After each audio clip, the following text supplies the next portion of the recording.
दोस्तों अगर आपने सुजुकी मेरान कैरी डब्बा कर्टस गाड़ी है जो ओल्ड मॉडल, तो उसके अगर पल्सर को आपने चेक करना है तो इस तरह से आप चेक कर सकते हैं। ये डिस्ट्रीब्यूटर मैंने लगाया हुआ मेहरान वाला है वैसे, और डिजिटल मीटर को मैंने DC 200 मिली वोल्ट पे किया हुआ है।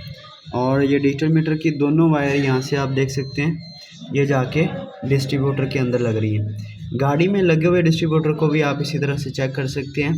कंप्यूटर का जो ग्रिप आ रहा होगा आपको ऊपर तस्वीर में नज़र आ रहा है, इसमें ये जो ब्लू कलर की वायर है और ब्लैक कलर वायर आ रही है, ये दोनों वायर में आपने डिजिटल मीटर की इसी तरह लीड लगानी है और 200 मिली वोल्ट पे आपने डिजिटल मीटर को रखना है। और सेल्फ लगाएंगे तो इधर अगर उसके वोल्टेज शो होते हैं तो आपका पल्सर ठीक है।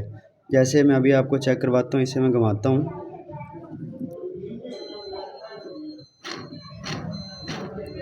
ठीक है जी, जैसे मैं घुमा रहा हूँ तो ये अपने वोल्टेज जनरेट कर रहा है और ज़ीरो हो रहा है फिर।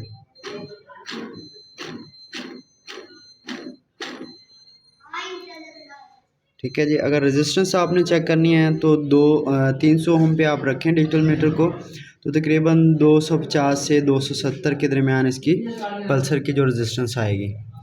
ठीक है, और इसी तरह से आप सुजुकी कर्टस जो कि ओल्ड मॉडल है EFI में, उसके पल्सर को चेक कर सकते हैं।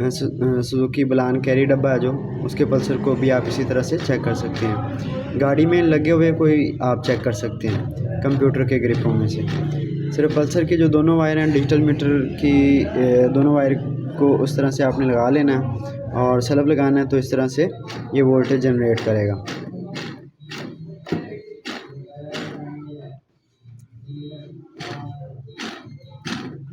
ठीक है जी, जिस तरह घुमा रहा हूँ ये वोल्टेज जनरेट कर रहा है और ये मैंने चेक भी किया हुआ है इस कंप्यूटर पे। ठीक है, और सही काम करता है, बिल्कुल ओके है।